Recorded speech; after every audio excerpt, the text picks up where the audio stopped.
Success two words channel में स्वागत है। हम पढ़ रहे हैं चैप्टर 7 पी ब्लॉक के तत्व। आज का हमारा टॉपिक है फास्फोरस के ऑक्सी अम्ल। तो आज के टॉपिक को समझने के लिए और इसे इजी बनाने के लिए मैं सीमा मैम के साथ वीडियो के अंत तक बने रहिए ताकि आज के टॉपिक को समझने में आपको आसानी हो। तो आज का टॉपिक मोस्ट इम्पोर्टेंट है क्योंकि ये क्वेश्चन एग्जाम में पूछा जाता है कि फास्फोरस के किन्हीं 5 ऑक्सी अम्लों की संरचना, सूत्र और उसका नाम को विस्तार से समझाइए, या फिर फास्फोरस के किन्हीं 5 ऑक्सी अम्लों को विस्तार से लिखिए। इस प्रकार से ये क्वेश्चन पूछा जाता है। तो आज के टॉपिक को हमको बहुत अच्छे से समझना है, तो इसके लिए मैं वीडियो के अंत में आपको ट्रिक बताऊंगी ताकि आप फास्फोरस के ऑक्सी अम्लों को ठीक तरीके से याद रख सकें और इसको आप कभी ना भूलें। तो चलिए आज की क्लास स्टार्ट करते हैं। फास्फोरस के ऑक्सी अम्ल, फास्फोरस के 8 ऑक्सी अम्ल होते हैं। तो फर्स्ट है हाइपोफॉस्फोरस अम्ल। हाइपोफॉस्फोरस अम्ल का सूत्र H3PO2। इसमें हमको सूत्र से पता चल रहा है कि फास्फोरस केंद्रीय परमाणु है, तो फास्फोरस की ऑक्सीकरण अवस्था हम निकाल लेंगे। तो यहाँ पर ऑक्सीकरण अवस्था निकालने के लिए हम जो भी परमाणु उसके साथ जुड़े हुए हैं उन परमाणुओं की ऑक्सीकरण अवस्था लिख करके और उनको प्लस करके हम केंद्रीय परमाणु फास्फोरस की ऑक्सीकरण अवस्था निकाल लेंगे। तो जैसा हमको यहाँ पर प्रदर्शित है, तो हाइड्रोजन की ऑक्सीकरण अवस्था +1 होती है। यहाँ पर H3 लिखा हुआ है, तो हम हाइड्रोजन की ऑक्सीकरण संख्या +1 होने से और यहाँ पर 3 लिखा होने से हम इसको 3 को +1 से इंटू करेंगे, प्लस फास्फोरस की हमको ऑक्सीकरण अवस्था ज्ञात करनी है तो हम इसको X मान लेते हैं। जिस भी परमाणु की ऑक्सीकरण संख्या हमको निकालनी रहती है उसको हम X मान लेते हैं। तो यहाँ पर फास्फोरस की ऑक्सीकरण अवस्था ज्ञात करनी है तो हम यहाँ पर X मान लेते हैं इसे, और प्लस लगा करके यहाँ पर ऑक्सीजन की ऑक्सीकरण संख्या -2 होती है और यहाँ O2 लिखा हुआ है तो हम यहाँ पर 2 से इसको N2 करेंगे। इस प्रकार से हम इन संख्याओं को प्लस करके हमको मिलता है और फास्फोरस की ऑक्सीकरण संख्या +1। तो यहाँ पर फास्फोरस की ऑक्सीकरण अवस्था +1 होगी। हाइपोफॉस्फोरस अम्ल की संरचना, तो हम इसकी संरचना सूत्र किससे बनाएंगे? बहुत ही आसान है ये। हमें इस सूत्र से पता चल रहा है कि केंद्रीय परमाणु फास्फोरस है और इसमें हमको जब हम इसकी संरचना बनाएंगे तो हमको एक बात ध्यान रखना है कि कोई भी फास्फोरस के ऑक्सी अम्ल में फास्फोरस परमाणु के चारों तरफ अन्य जो परमाणु जुड़े रहेंगे ये चतुष्फल के रूप में जुड़े रहेंगे, यानी चतुष्फल के रूप में व्यवस्थित रहेंगे। और यहाँ पर कोई भी फास्फोरस के ऑक्सी अम्ल में फास्फोरस परमाणु sp3 संकृत अवस्था में रहेगा। अम्ल का चतुष्फल की फास्फोरस परमाणु 4 परमाणुओं से जुड़ा रहेगा। इसमें से कम एक फास्फोरस ऑक्सीजन से डबल बॉन्ड से जुड़ा रहेगा और एक फास्फोरस हाइड्रोक्सिल ग्रुप से जुड़ा रहेगा। कहने का मतलब ये है कि फास्फोरस तो केंद्रीय परमाणु है, तो इसमें जो ऑक्सीजन रहेगा ये फास्फोरस से डबल बॉन्ड से जुड़ा रहेगा और एक हाइड्रोक्सिल ग्रुप है जो फास्फोरस से सिंगल बॉन्ड से जुड़ा रहेगा। मतलब ये 2 चीजें तो कॉमन है, संरचना में ये 2 चीजें रहेगी। उसके अलावा जो हमारे पास परमाणु बचेंगे उसको व्यवस्थित करके लिखा जाएगा और ये व्यवस्था चतुष्फल की रूप में रहेगी। जो अम्ल की क्षारकता है यह इस बात पर डिपेंड करेगा कि जो फास्फोरस के साथ हाइड्रोक्सिल ग्रुप सिंगल बॉन्ड से जुड़ा हुआ है ये आयनित हो सकता है और ये अम्ल की क्षारकता को निर्धारित करेगा। कहने का मतलब ये है कि जो ऑक्सीजन परमाणु से जुड़ा हुआ हाइड्रोजन परमाणु की संख्या ये अम्ल की क्षारकता को बताएगा। तो चलिए हम समझते हैं। और फास्फोरस के ऑक्सी अम्ल की क्षारीय प्रकृति ये एक क्षारीय की, 2 क्षार की, त्रिक्षार की या चतुर्क्षार की प्रकृति के होते हैं। तो चलिए हम इसको देखते हैं कि इसकी संरचना को हम किस प्रकार से बनाएंगे। तो यहाँ पर आपको मैं एक बार ये बता देती हूँ कि इसको कॉमन ये कैसे जुड़ेगा। तो फास्फोरस के बाह्यतम कोश में 5 इलेक्ट्रॉन होते हैं। तो जैसा यहाँ पर को हमको प्रदर्शित है, फास्फोरस के 5 इलेक्ट्रॉन, 2 इलेक्ट्रॉन ऊपर की तरफ और एक एक इलेक्ट्रॉन साइड में, लेफ्ट साइड में और राइट साइड में, और एक इलेक्ट्रॉन नीचे की तरफ। तो इस तरीके से ये इसके बाह्यतम कोश में 5 इलेक्ट्रॉन है। और जो 2 इलेक्ट्रॉन है ये ऑक्सीजन के बाह्यतम कोश में 6 इलेक्ट्रॉन होते हैं। तो ये फास्फोरस के 2 इलेक्ट्रॉनों से ये डबल बॉन्ड बना लेता है। तो यहाँ पर ये फास्फोरस का ये ऑक्सीजन से डबल बॉन्ड बन जाएगा। जैसा कि मैंने अभी आपको बताया कि फास्फोरस और ऑक्सीजन के मध्य डबल बॉन्ड रहेगा, जो हर एक ऑक्सी अम्ल के संरचना में एक जरूर रहेगा। और फास्फोरस के साथ एक हाइड्रोक्सिल ग्रुप जुड़ा रहेगा। तो हाइड्रोक्सिल ग्रुप में ऑक्सीजन के बाह्यतम कोश में 6 इलेक्ट्रॉन है। तो ये 6 इलेक्ट्रॉन में से एक इलेक्ट्रॉन फास्फोरस के साथ बॉन्ड बनाएगा और एक इलेक्ट्रॉन हाइड्रोजन के साथ बॉन्ड बनाएगा। इस तरीके से हाइड्रोक्सिल ग्रुप जुड़ जाएगा फास्फोरस से। और यहाँ पर अब हमारे पास बचे, यहाँ पर ऑक्सीजन 2 दिया है तो फास्फोरस 1 है। तो फास्फोरस केंद्रीय परमाणु हो गया और ऑक्सीजन 2 जुड़ गए। हाइड्रोजन 3 जोड़ना है तो एक हाइड्रोजन ऑक्सीजन से जुड़ गया, बचे 2 हाइड्रोजन और फास्फोरस के पास 2 इलेक्ट्रॉन बचे हैं। तो हाइड्रोजन के बाह्यतम कोश में 1 इलेक्ट्रॉन रहता है, तो ये फास्फोरस के 1 इलेक्ट्रॉन से और दूसरा हाइड्रोजन फास्फोरस के दूसरे इलेक्ट्रॉन से ये बंध बना लेता है। यहाँ पर फास्फोरस ऑक्सीजन से डबल बॉन्ड बना करके, हाइड्रोक्सिल ग्रुप सिंगल बॉन्ड बना करके, हाइड्रोजन सिंगल बॉन्ड बना करके और यहाँ पर हाइड्रोजन सिंगल बॉन्ड बना करके इस तरीके से चतुष्फल के रूप में व्यवस्थित हो जाएगा। हाइपोफॉस्फोरस अम्ल की क्षारकता। हाइपोफॉस्फोरस अम्ल एक क्षारकी होता है, क्योंकि जैसा मैं अभी आपको बताई कि अम्ल की क्षारकता ऑक्सीजन परमाणु से जुड़े हुए हाइड्रोजन परमाणु की संख्या पर निर्भर करेगा। तो यहाँ पर ऑक्सीजन से एक हाइड्रोजन परमाणु जुड़ा हुआ है। इस प्रकार से एक हाइड्रोक्सिल समूह ये यहाँ पर फास्फोरस से जुड़ा हुआ है, तो इसलिए यह एक क्षारकी होगा। यहाँ पर हाइपोफॉस्फोरस अम्ल के आबंध क्या क्या होंगे और इनकी संख्या क्या होगी। तो फास्फोरस और ऑक्सीजन ये डबल बॉन्ड से जुड़े हुए हैं, जिसकी संख्या 1 है। फास्फोरस हाइड्रोक्सिल समूह से जुड़ा हुआ है, जिसकी संख्या 1 है। और फास्फोरस और हाइड्रोजन ये सिंगल बॉन्ड से जुड़े हुए हैं, जिसकी संख्या 2 है। इस प्रकार से फास्फोरस के फर्स्ट ऑक्सी अम्ल हाइपोफॉस्फोरस अम्ल का सूत्र H3PO2 और फास्फोरस की ऑक्सीकरण अवस्था +1। संरचना हमने देखा, क्षारकता एक क्षारकी होगा और आबंध को हमने समझा। तो इसी प्रकार से हम और अन्य 7 ऑक्सी अम्लों को देखते हैं। तो आपको मैं आगे ऑक्सीकरण अवस्था को डिटेल से नहीं समझाऊंगी, आपको मैंने एक ऑक्सीकरण अवस्था को मैंने समझा दिया, यहाँ पर प्रदर्शित है।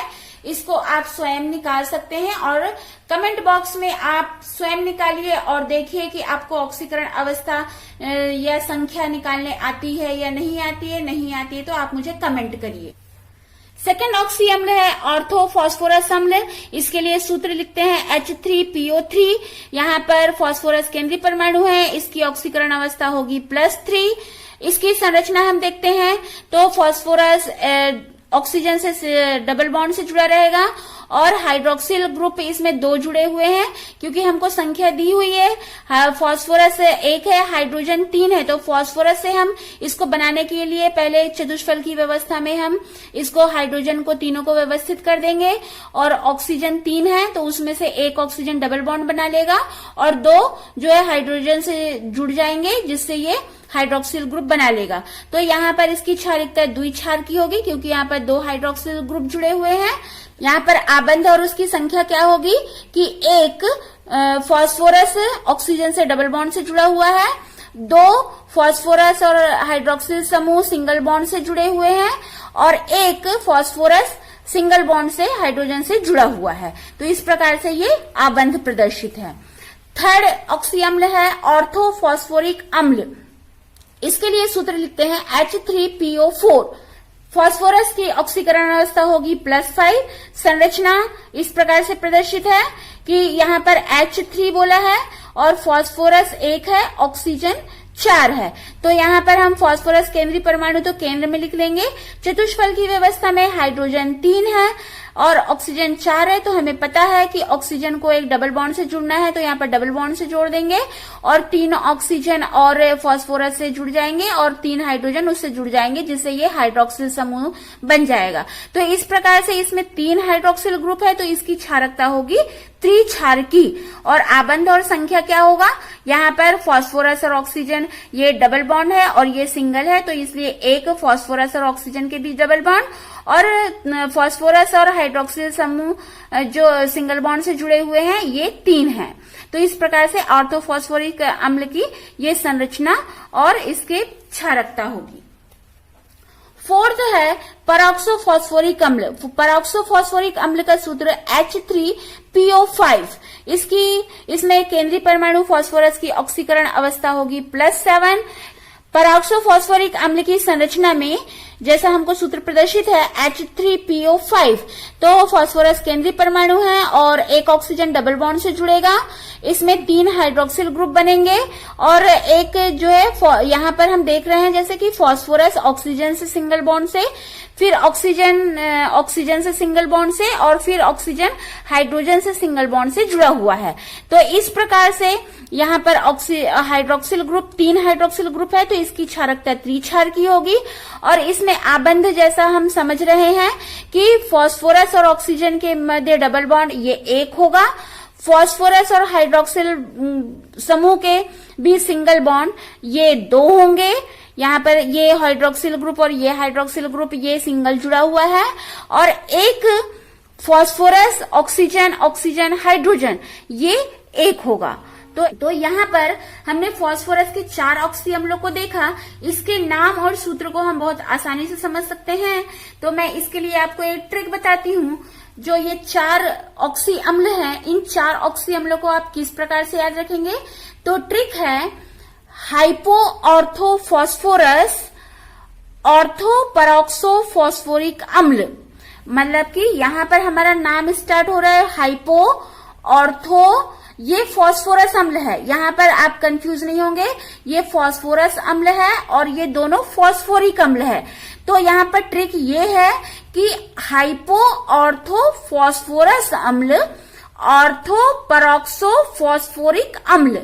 अब हमको इसके सूत्र याद रखना है, तो आप एक सूत्र याद रख लीजिए, उसके बाद ऑटोमेटिक आपको 3 के बन जाएंगे। जैसे H3PO2, उसके बाद H3PO3, H3PO4, H3PO5।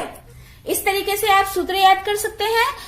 रही बात संरचना को याद रखने की, तो संरचना को याद करने के लिए बस आप केवल ये ध्यान रखिए कि फास्फोरस के ऑक्सी अम्ल में फास्फोरस केंद्रीय परमाणु है और एक ऑक्सीजन डबल बॉन्ड से जुड़ेगा ही हर एक ऑक्सी अम्ल में, और एक हाइड्रोक्सिल ग्रुप रहेगा ही, और उसके आधार पर जितने हाइड्रोजन और जितने ऑक्सीजन दिए हैं आप उनको जोड़ते जाइए, तो ऑटोमेटिक जो है संरचना बनते जाएगी। आगे हम नेक्स्ट 4 ऑक्सी अम्लों को देखते हैं। तो 5th है पायरोफॉस्फोरस अम्ल। इसके लिए सूत्र है H4P2O5। तो यहाँ पर फास्फोरस की ऑक्सीकरण अवस्था होगी +3। पायरोफॉस्फोरस अम्ल की संरचना प्रदर्शित है, जैसे हमको सूत्र में कहा है H4P2O5। तो इसमें फास्फोरस जो केंद्रीय परमाणु है इसकी संख्या 2 है, तो हम पहले 2 फास्फोरस लिख देंगे। अब इसमें हमको पता है कि ऑक्सीजन हर फास्फोरस से ऑक्सीजन डबल बॉन्ड से जुड़ेगा, तो हम दोनों फास्फोरस में ऑक्सीजन को डबल बॉन्ड से जुड़ जाएंगे, तो यहाँ पर हमारे पास 3 ऑक्सीजन बचेंगे और हमको हाइड्रोजन 4 जोड़ना है, तो यहाँ पर दोनों फास्फोरस के बीच में एक ऑक्सीजन जुड़ जाएगा और हमको फास्फोरस के साथ एक हाइड्रोक्सिल ग्रुप भी लगाना है, ये भी ध्यान रखना है। तो हम एक हाइड्रोक्सिल ग्रुप यदि लगा देंगे तो हमारे पास 4 ऑक्सीजन कंप्लीट हो जाएगा, तो 5वां ऑक्सीजन को हम किसी एक फास्फोरस के साथ हाइड्रोक्सिल ग्रुप के साथ नहीं जोड़ सकते, इसलिए यहाँ पर फास्फोरस के बीच में ऑक्सीजन जुड़ेगा और जो बचा एक हाइड्रोजन, तो वो ऐसे सिंगल बॉन्ड से ये फास्फोरस से जुड़ जाएगा। और आपको किसी भी संरचना को बनाने के लिए इस संरचना को ध्यान रखना है, तो आप संरचना को सही तरीके से बना पाएंगे। तो इस प्रकार से H4P2O5 की संरचना तैयार करते हैं। और पायरोफॉस्फोरस अम्ल की क्षारकता द्विक्षार की होगी, क्योंकि यहाँ पर 2 हाइड्रोक्सिल ग्रुप हैं। पायरोफॉस्फोरस अम्ल के आबंध को और उसकी संख्या को हम संरचना से बता सकते हैं। तो यहाँ पर जैसे हमको प्रदर्शित है कि हर एक फास्फोरस में दो ऑक्सीजन, जो अलग अलग फास्फोरस पर अलग अलग ऑक्सीजन जुड़ा हुआ है, ये डबल बॉन्ड से जुड़ा है तो इसकी संख्या 2 है। और फास्फोरस और हाइड्रोजन सिंगल बॉन्ड से जुड़े हुए हैं, इसकी संख्या भी 2 है। और फास्फोरस हाइड्रोक्सिल ग्रुप से जुड़ा हुआ है, ये 2 है। 6 ऑक्सी अम्ल है हाइपोफॉस्फोरिक अम्ल, इसका सूत्र है H4P2O6। यहाँ पर फास्फोरस की ऑक्सीकरण अवस्था होगी +4। हाइपोफॉस्फोरिक अम्ल की संरचना जैसे हमको सूत्र में प्रदर्शित है, हम सूत्र से किस प्रकार से बनाएंगे, हाइड्रोजन 4, फास्फोरस 2 और ऑक्सीजन 6। तो यहाँ पर फास्फोरस केंद्रीय परमाणु की संख्या 2 है, तो हम यहाँ पर पहले फास्फोरस 2 रख देंगे। और हमें पता है कि ऑक्सीजन हमको हर एक फास्फोरस पर डबल बॉन्ड से जोड़ना है, तो हर एक फास्फोरस से हम डबल बॉन्ड से जोड़ देंगे। क्योंकि हाइड्रोजन की संख्या 4 है और अभी हमारे पास ऑक्सीजन 4 बचा हुआ है, तो ये 4 ऑक्सीजन 4 हाइड्रोजन से हाइड्रोक्सिल ग्रुप बना करके ये हर एक फास्फोरस से 2-2 हाइड्रोक्सिल ग्रुप जुड़ जाएंगे। इस प्रकार से इसकी संरचना बन जाएगी। हाइपोफॉस्फोरिक अम्ल की क्षारकता चतुष्क्षारकी होगा, क्योंकि यहाँ पर 4 हाइड्रोक्सिल ग्रुप फास्फोरस से जुड़े हुए हैं। तो यहाँ पर आबंध और उसकी संख्या देखते हैं। तो यहाँ पर फास्फोरस और ऑक्सीजन डबल बॉन्ड से हर एक फास्फोरस पर ऑक्सीजन डबल बॉन्ड से जुड़ा है, तो इसकी संख्या 2 है। और फास्फोरस और फास्फोरस सिंगल बॉन्ड से जुड़े हुए हैं, इनकी संख्या 1 है। और यहाँ पर फास्फोरस हाइड्रोक्सिल ग्रुप से सिंगल बॉन्ड से जुड़ा है, जिसकी संख्या 4 है। 7th ऑक्सी अम्ल है पायरोफॉस्फोरिक अम्ल। पायरोफॉस्फोरिक अम्ल का सूत्र H4P2O7। तो फास्फोरस की ऑक्सीकरण अवस्था यहाँ पर +5 होगी। और इसकी संरचना, अब जैसे यहाँ पर हाइड्रोजन 4 और फास्फोरस 2 और ऑक्सीजन 7 है, तो यहाँ पर जैसे हम देख रहे हैं कि ये हाइड्रोजन 4 और फास्फोरस 2 और ऑक्सीजन 6 और यहाँ पर ऑक्सीजन की संख्या 7, केवल 1 ऑक्सीजन बढ़ा हुआ है। तो संरचना हम ऐसा ही बनाएंगे, बस केवल अंतर ये रहेगा कि जो ऑक्सीजन एक संख्या बड़ी है, यहाँ पर फास्फोरस और फास्फोरस के बंध में बॉन्ड बना था, तो अब वहां पर फास्फोरस और फास्फोरस के बीच में बॉन्ड ना रह करके, जिससे यहाँ पर फास्फोरस ऑक्सीजन से बॉन्ड बनाएगा, ऑक्सीजन फास्फोरस से बॉन्ड बनाएगा। इस प्रकार से phosphorus single bond oxygen single bond phosphorus जुड़ जाएगा। और इस पायरोफॉस्फोरिक अम्ल की क्षारकता चतुष्क्षारकी होगी, क्योंकि यहाँ पर 4 हाइड्रोक्सिल ग्रुप हैं। और इसकी आबंध और संख्या क्या होगी, तो हर एक फास्फोरस पर ऑक्सीजन डबल बॉन्ड से जुड़ा है, जिसकी संख्या 2 है। और फास्फोरस ऑक्सीजन फास्फोरस, इसकी संख्या 1 है। और फास्फोरस से हाइड्रोक्सिल ग्रुप जुड़ा हुआ है सिंगल बॉन्ड से, तो इसकी संख्या 4 है। 8 ऑक्सी अम्ल है मेटाफॉस्फोरिक अम्ल। इसके लिए सूत्र लिखते हैं HPO3N। तो यहाँ पर फास्फोरस केंद्रीय परमाणु का ऑक्सीकरण अवस्था +5 होगा। यहाँ पर N के स्थान पर हम 2, 3, 4 इस प्रकार से अंक लिख करके हम इसको लिख सकते हैं। तो यहाँ पर आपको N के स्थान पर हम 3 लेकर के आपको ये संरचना प्रदर्शित है। तो यहाँ पर जैसे हम यहाँ पर हमें ये 3 की संख्या में हम इस संरचना को बना रहे हैं। यदि हम इस 3 को अभी मान लीजिए कि लुप्त कर देते हैं, तो यहाँ पर हमारे पास क्या बचेगा, HPO3। तो हम पहले HPO3 की संरचना देख लेते हैं। तो HPO3 की संरचना में किस प्रकार से होगा, ये यहाँ से इस प्रकार से ये लुप्त कर देते हैं इसको। तो यहाँ पर ये संरचना कैसे हो जाएगी, हाइड्रोजन 1 है तो हाइड्रोजन, फास्फोरस केंद्रीय परमाणु है तो फास्फोरस केंद्रीय परमाणु जोड़े। और यहाँ पर हमको पता है कि जो ऑक्सीजन है ये फास्फोरस से डबल बॉन्ड से 1 ऑक्सीजन जुड़ेगा, तो यहाँ पर हम 1 ऑक्सीजन को जोड़ देंगे। और बचेगा हमारे पास 2 ऑक्सीजन और 1 हाइड्रोजन। तो यहाँ पर फास्फोरस एक हाइड्रोक्सिल समूह से जुड़ता है, तो ये जुड़ जाएगा। और 1 ऑक्सीजन साइड के फास्फोरस से जुड़ेगा। तो इस प्रकार से एक HPO3 की संरचना इस प्रकार से प्रदर्शित होगी। और यहाँ पर जैसे संख्या 3 लिखी है, तो हमने ये 3 HPO3 को जोड़ करके इसको संरचना बनाया है। तो ये पॉलीमेटाफॉस्फोरिक अम्ल की संरचना है। पॉलीमेटाफॉस्फोरिक अम्ल की संरचना को हम साइक्लोट्राइमेटाफॉस्फोरिक अम्ल की संरचना में भी बना सकते हैं। साइक्लो में से उसको हम हेक्सागोनल संरचना में बना सकते हैं। तो यहाँ पर इसकी क्षारकता ये क्षारीय होता है। 5th, 6th, 7th, 8th oxy अम्ल के लिए ट्रिक है कि पायरोफॉस्फोरस हाइपोपायरोमेटा फॉस्फोरिक अम्ल, यहां पर एक फॉस्फोरस अम्ल है और 3 फॉस्फोरिक अम्ल है, तो इसलिए पायरोफॉस्फोरस अम्ल और हाइपोपायरोमेटा फॉस्फोरिक अम्ल। तो इस प्रकार से हम ट्रिक को एक बार और समझ लेते हैं ठीक तरीके से। जो फर्स्ट 4 ऑक्सी अम्ल है उसके लिए हम लिखते हैं hypo orthophosphorus ortho peroxo phosphoric अम्ल। यहाँ पर फॉस्फोरस और फॉस्फोरिक अम्ल में कंफ्यूजन नहीं होना है। और नेक्स्ट 4 के लिए है पायरोफॉस्फोरस हाइपोपायरोमेटा फॉस्फोरिक अम्ल। तो इस प्रकार से इस ट्रिक से हम इसको अच्छी तरीके से ज्ञात कर सकते हैं। और इसका सूत्र हम देख लेते हैं। यहाँ पर H4P2O5, फिर H4P2O6, फिर H4P2O7 और मेटाफॉस्फोरिक अम्ल का सूत्र बिल्कुल अलग है, HPO3N। तो इस प्रकार से हम इन सूत्रों को भी अच्छी तरीके से याद रख सकते हैं।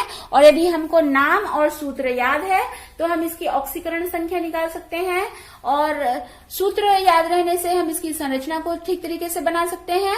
और जब हम संरचना ठीक तरीके से बना लेंगे तो इसकी क्षारकता को बता सकते हैं और आबंध और उसकी संख्या के कितने आबंध और कितने संख्या में बन रहे हैं इसके हम विस्तार से अपने शब्दों में इसको समझा सकते हैं।